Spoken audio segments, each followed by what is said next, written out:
August 14, 2026. Something happened in the United States that on the surface had nothing to do with missiles, warships, or the Strait of Hormuz. The University of Michigan released its preliminary consumer sentiment survey. The index fell from 55.2 in July to 51.0 in August. That is an almost 8% decline in a single month. But the number that caught my attention was not 51, it was this. Consumer sentiment among Republicans is now 19% below where it was just before the Iran conflict began and at its lowest level since the 2024 election. The deterioration was especially pronounced among older Americans, lower-income households, and people without college degrees. Now move almost 7,000 miles away the Strait of Hormuz, shipping traffic has again slowed sharply after attacks on tankers. Brent crude is trading close to $89 a barrel. The average American price for regular gasoline was just over $4 a gallon in the latest weekly Energy Information Administration data. And although gasoline prices actually fell during July, the broader energy component of the Consumer Price Index is still 7% higher than a year ago. These look like two completely different stories. One is about Iran. The other is about how Americans feel when they wake up, drive to work, buy groceries, pay the electric bill, and look at their bank account. But I think they are now the same story, and this is where we need to be very careful. Iran has not publicly announced something called the median voter weapon. There is no Iranian military doctrine with that name. I am using that phrase as an analytical framework, because what Tehran appears to have discovered is that it does not need a missile capable of reaching an American suburb if it can make the consequences of the war arrive there another way. Through the gas station, through the grocery store, through household confidence, through a voter who may know almost nothing about the difference between the IRGC and the regular Iranian military, but knows exactly how much it cost to fill the SUV last Saturday. And that gives us a much deeper question than who controls the Strait of Hormuz. The question is, what happens when a weaker military power learns that the most politically valuable target in a democracy may not be the Pentagon, but the living room of the voter who decides whether the people running the Pentagon remain politically powerful? That is the story today. To understand this, we start with a political science idea that is frequently misunderstood, the median voter theorem. In its simplified form, the model says that under certain conditions, especially when two competitors are fighting over voters who can be arranged along one main political dimension, electoral competition creates pressure to appeal toward the voter around the middle of the distribution. Political economists have spent decades testing, modifying, and criticizing that model, because real elections are obviously more complicated than a straight line. Voters care about many issues at once. Turnout differs. Parties are polarized. Candidates have activists, donors, primaries, and ideological commitments to satisfy. So the median voter theorem is a model, not a law of nature. But there is one insight buried inside it that remains extremely useful. In a close election, you do not have to persuade everyone. You have to influence the voters at the margin. Not the person who would vote Republican if gasoline cost $8 a gallon. Not the person who would vote Democratic if unemployment were zero. The politically valuable voter is the person whose decision can still move. And that is where this war becomes much more interesting, because Iran cannot decide how that voter votes. Iran cannot control American ballots. It cannot simply raise a dial in Tehran marked Republican losses. That would be absurd. What Iran can potentially influence is the environment in which that voter makes the decision. So I want to introduce a new mechanism. I call it the household transmission chain. It has 5 stages: chokepoint, then price, then personal experience, then political attribution, then electoral constraint. Iran does not need to control all 5. It only needs enough influence over the first stage for the other 4 to begin operating inside the American system by themselves. Let us trace this carefully. Stage 1 is the chokepoint. Before the current war, roughly 1/5 of the world's traded oil and natural gas moved through the Strait of Hormuz. The war, blockade, attacks on shipping, and competing American and Iranian claims over who controls passage have dramatically reduced normal commercial traffic. On August 14, Reuters reported that commodity vessel transit remained below the monthly average, with much of the traffic still relying on routes close to Iran. By August 17, the diplomatic stalemate and renewed tanker attacks were again pushing oil prices upward. That is the visible battlefield. But the missile does not stop there. Stage 2 is price transmission. That distinction matters. The price you pay at a gas station depends on crude prices, refinery conditions, inventories, distribution, taxes, seasonal fuel requirements, local competition, and other variables. This is why anyone who tells you Tehran can directly set the American gasoline price is oversimplifying the mechanism. It cannot. But instability in a region that controls a major share of global energy flows creates a risk premium. Shipping insurance becomes more expensive. Tankers reroute. Refiners worry about feedstock. Alternative suppliers gain pricing power. And every participant in that chain begins charging for uncertainty. The latest EIA weekly series put regular gasoline at 4,006 per gallon on August 10 after 4,079 the week before. Those numbers are actually an important warning against sensationalism. Prices have come down from earlier peaks, and the July CPI showed gasoline falling 2.9% from June. So Iran has not created some unstoppable inflation machine. But now look at the year-over-year number. Energy costs were still 7% higher in July than 12 months earlier. Headline CPI was 3.4%, and preliminary August consumer data suggests households are again becoming more nervous about inflation, with year-ahead inflation expectations rising to 4.3%. That brings us to stage 3, personal experience, and this is where international relations changes shape. A voter does not consume Brent crude, a voter consumes a commute, a voter does not buy a barrel of oil, a voter buys $64.73 of gasoline and remembers that the same fill-up used to cost less. A voter does not watch maritime insurance indexes while cooking dinner. They see groceries, electricity, airline tickets, delivery fees, restaurant prices. And then something very important happens. The geopolitical cause begins disappearing from view. The household consequence remains. This is why economic pain is politically different from foreign policy analysis. You can stop watching the Iran war. You cannot unsubscribe from your electricity bill. You can change the channel when a correspondent starts explaining Hormuz. You cannot change the price displayed over the gas station. That difference is the heart of what I mean by a median voter weapon. It does not require the voter to understand Iran. In fact, in the most effective version of the mechanism, the voter barely thinks about Iran at all. They think, why is everything still so expensive? And now we arrive at stage 4, attribution, who gets blamed. This is the step Iran cannot control.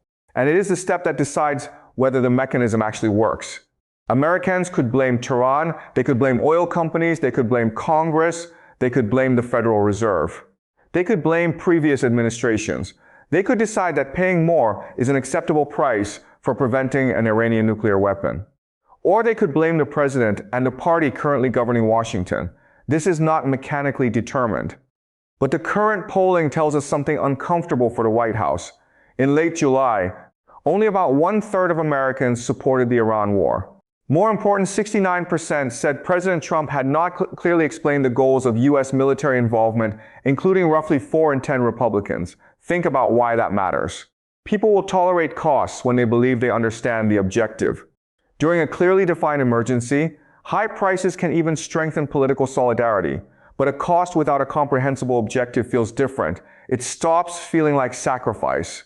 It starts feeling like failure. And that distinction may now be showing up in economic politics. An early August Reuters Ipsos poll found Democrats leading Republicans 42 to 37% among registered voters on the generic congressional ballot.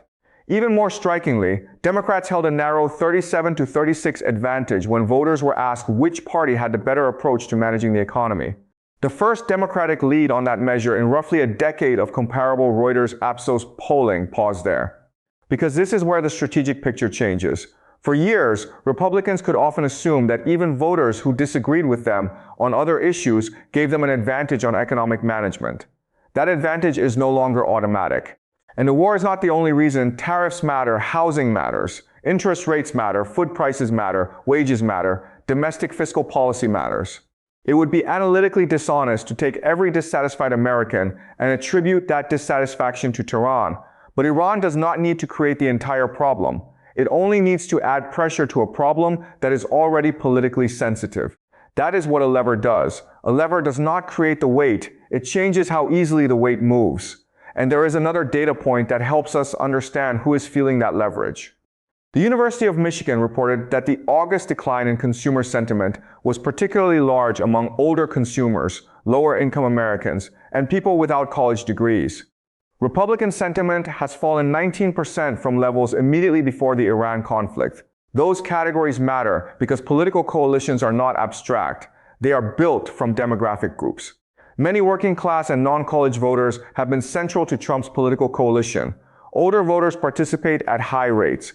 Lower-income households have less ability to absorb sudden increases in energy and food costs.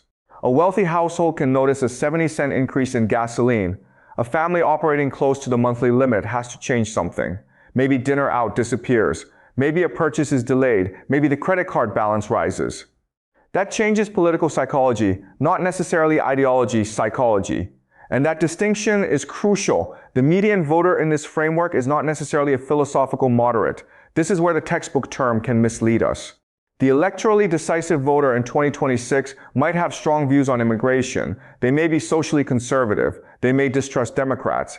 They may have voted for Trump twice.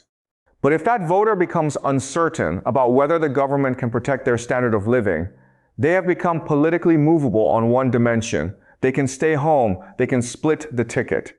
They can vote for an opposition House candidate while still liking the president. They can stop donating. They can simply become less enthusiastic. Political power can move without ideological conversion. That is the hidden mechanism. Tehran does not need a Republican voter to become a Democrat. It may only need a Republican voter to become tired. And there is evidence that fatigue is spreading beyond the economic numbers. Reuters reported in early August that just 35% of Americans approved of the war. Registered voters gave Democrats a 37-36 edge over Republicans on handling war and terrorism, an extraordinary reversal from December 2024, when Republicans led that measure 39-28. Now combine those two shifts, economy, foreign policy, two areas where Republicans traditionally expected an advantage, both becoming competitive at the same time. That is potentially much more important than one dramatic battlefield loss, because wars do not have to destroy a governing party's strongest argument. They can contaminate it. The administration says, "We are projecting strength abroad." The voter hears, "Then why is the war still going?" The administration says, "Iran is under enormous economic pressure." The voter asks, "Then why am I still paying more?" The administration says, "The Navy can maintain the blockade indefinitely." Defense Secretary Pete Hegseth has publicly said the U.S. can sustain it through force rotations. But the voter may hear one word differently. Indefinitely? That word sounds very different inside a Pentagon briefing than it does inside a household budget. And now we reach stage 5, electoral constraint. The 2026 general election is November 3. Every House seat is being contested, along with a major group of Senate seats. Trump is not personally running. This matters. Iran cannot threaten his presidency through this election in the same direct way a presidential contest could. But Congress matters enormously to presidential power. Control of the House determines committees, subpoenas, investigations, oversight. Appropriations, war powers, votes. The ability to move legislation, the political oxygen available for another major military escalation. The House has already demonstrated growing discomfort with the conflict. In July, it passed a resolution seeking to require congressional authorization for continued military action, although the broader institutional struggle over war powers remains unresolved. So imagine the strategic calculation from Tehran. Not, can we defeat the United States? That would be a terrible question. The United States has vastly greater conventional military capability. Instead, can we keep the cost visible long enough that American politicians begin constraining themselves? That is a completely different contest, and Reuters reported on August 3 that Iranian decision-makers believe sustained maritime and economic disruption can increase their bargaining leverage with the U.S. Election cycle contributing to Washington's reluctance to become more deeply entangled. Tehran's broader pressure campaign has focused on making containment expensive rather than trying to match American power symmetrically, not as the logic. You do not attack the carrier.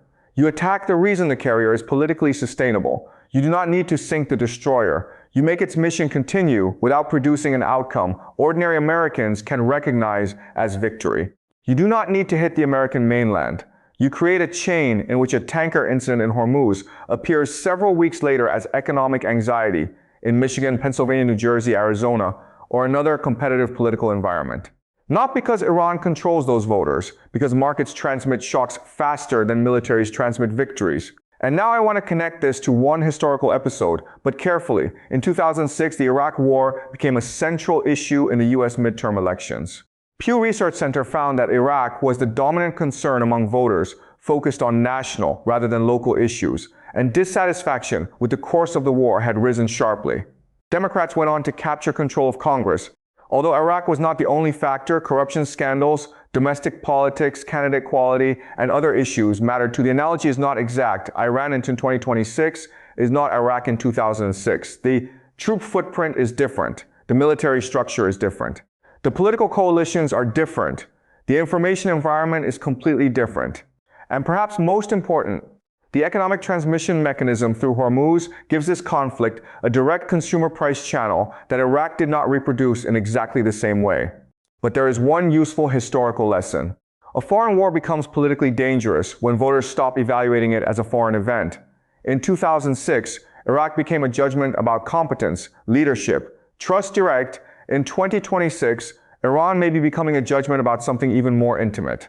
Affordability, and once that happens, the geography of the war changes. The battlefield is no longer only Bandar Abbas. It is the parking lot outside Walmart. It is the gas station on the suburban commute.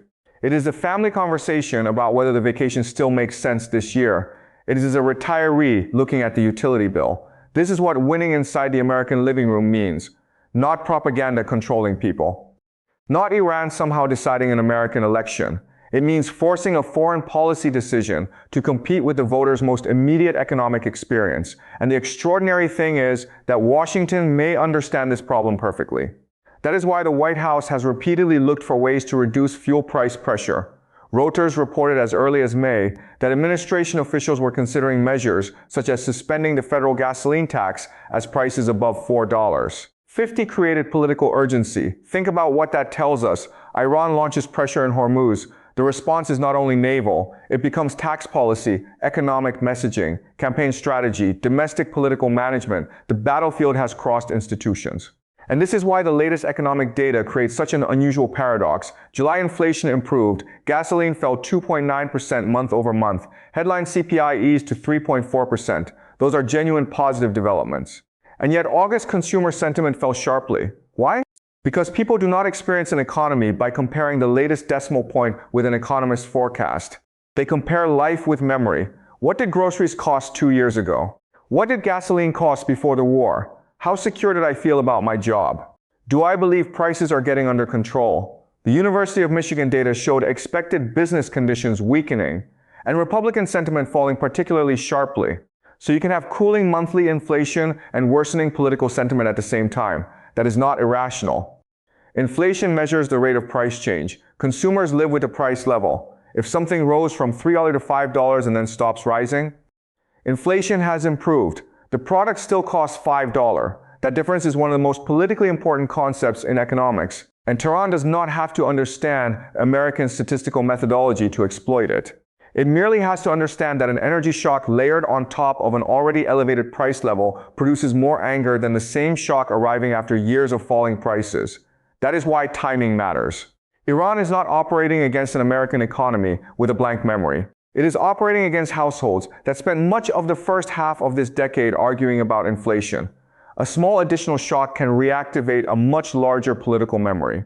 That is the median voter weapon at its most sophisticated. The physical pressure may be incremental. The psychological callback is much larger. Now we have to stress test this entire argument. Because there is a very strong case that Iran is not wielding some brilliant political weapon at all. It may simply be hurting itself. Start with the obvious point. Iran is under enormous pressure. The American blockade has damaged its economy. Sanctions constrain revenue. Military infrastructure has been attacked. The leadership faces internal economic and political pressures of its own. AP's reporting on the expiration of the 60-day diplomatic window describes an Iranian state facing severe inflation, economic disruption, and substantial pressure to find a way out. Iran also cannot disrupt Hormuz without creating enemies, the UAE. Saudi Arabia, Asian energy importers, shipping companies, governments that might otherwise prefer neutrality. Every tanker attack risks transforming a useful pressure campaign into a coalition-building machine for Washington. And the oil market has proved more resilient than Tehran might have hoped. Brent is near $89, not $180. Shipping routes adapt. Saudi Arabia can redirect some exports. Inventories exist. American production is significant. Demand has weakened enough that analysts see limits to the immediate upside in crude prices unless Hormuz or Bab el-Mandeb is shut much more comprehensively. There is also a major theoretical problem with my framework. The median voter theorem works cleanly only under simplified assumptions. The United States in 2026 is not a clean one-dimensional electorate. It is polarized. Turnout matters enormously. District boundaries matter. Primary electorates matter. Immigration may matter more than gasoline to one voter. Abortion may matter more than Iran to another. A foreign adversary cannot simply locate the median American, raise that person's gasoline bill, and determine the election. That is not how democracy works. And there is an even more dangerous possibility for Tehran. Economic pressure could backfire. If Iran is perceived as deliberately attacking ordinary American living standards, voters might rally around the administration. A serious attack killing large numbers of Americans could transform the public mood overnight. The same pressure designed to produce war fatigue could create war support. So yes, there are enormous limits to the median voter weapon. But now look at what the counter-argument still struggles to explain. Why is Tehran emphasizing mechanisms that create distributed economic costs rather than trying to achieve symmetrical military victories? Why maritime pressure? Why choke points? Why tanker risk? Why controlled disruption? Why a strategy Reuters describes as increasing the economic and geopolitical cost of containment rather than defeating the United States conventionally? And why is the political damage showing up precisely where the transmission model predicts? Put the pieces side by side. Shipping through Hormuz remains disrupted. Regular gasoline remains around $4 a gallon nationally. Energy prices remain substantially higher than a year ago. Consumer sentiment has fallen to 51.0. Republican consumer sentiment is 19% below its pre-war level. Only roughly one-third of Americans support the war. 69% say the president has not clearly explained its goals. Democrats currently hold a narrow polling advantage on economic management and a larger advantage on the congressional ballot. None of these numbers proves Iranian strategic genius. But together they reveal the mechanism. The war is crossing the boundary between foreign policy and domestic experience, and once that boundary disappears, America's overwhelming military superiority stops being the only power variable that matters. Iran does not have to convince Americans that Iran is right. Think about that. That would be incredibly difficult. It only has to contribute to a simpler conclusion. This is costing me, and I do not understand why it is still happening. That sentence is politically more dangerous than 1,000 Iranian propaganda broadcasts, because it does not sound Iranian, it sounds American. So here are 4 indicators that can tell us whether the median voter weapon is actually working. First, watch weekly gasoline prices, not one oil market spike, not Brent during one dramatic news cycle, the EIA weekly retail number. If regular gasoline falls substantially below $4 and continues downward through September, one of the strongest transmission channels from Hormuz into household politics weakens. If it rises again after new shipping disruptions, pay attention. That is the battlefield reaching the driveway. Second, watch consumer sentiment by political affiliation. The aggregate number matters. But Republican sentiment matters even more for this thesis. If Republican confidence rebounds toward its pre-war level, even while the conflict continues, then the mechanism I have described is weaker than it appears. If Republican sentiment continues deteriorating, the problem is no longer merely opposition party anger. It is coalition erosion. Third, watch the question, which party do voters trust on the economy? Democrats' current 37-36 Reuters Dopsos advantage is tiny. It could disappear next month. But the direction matters because Republicans have historically depended on economic credibility as a core electoral asset. If Democrats maintain or expand that edge while the Iran conflict continues, then a foreign war is beginning to rewrite a domestic party brand. Fourth, watch Hormuz and Washington together. When tanker traffic improves, does White House political pressure fall? When attacks increase, do we see renewed efforts to find a ceasefire, reduce gasoline prices, or change the administration's economic messaging? If those 2 timelines repeatedly move together, that is evidence that the battlefield and the ballot box have become linked, not controlled linked. And I want you to check this yourself. Pull up the EIA gasoline series. Ride the University of Michigan Consumer Survey, ride the Reuters Ipsos polling, then compare those dates with major developments in Hormuz. Do not ask whether every change was caused by Iran. That question is too crude. Ask something more useful. Does each new disruption increase the domestic political price Washington has to pay for continuing the same strategy? Because that is the actual test. Military strategy normally asks how much damage you can inflict on your opponent's forces. Political strategy asks something different. How much pain must reach the people who decide whether those forces are allowed to continue? And that leaves us with the final question. The United States can destroy more targets than Iran. It can deploy more aircraft, more ships, more satellites, more missiles. That part is not seriously in doubt. But if Iran can keep converting a maritime choke point into a household expense, that expense into dissatisfaction, and dissatisfaction into political pressure on Washington, then where is the most important battlefield? Is it really the Strait of Hormuz? Or has the decisive front quietly moved thousands of miles west into the American living room?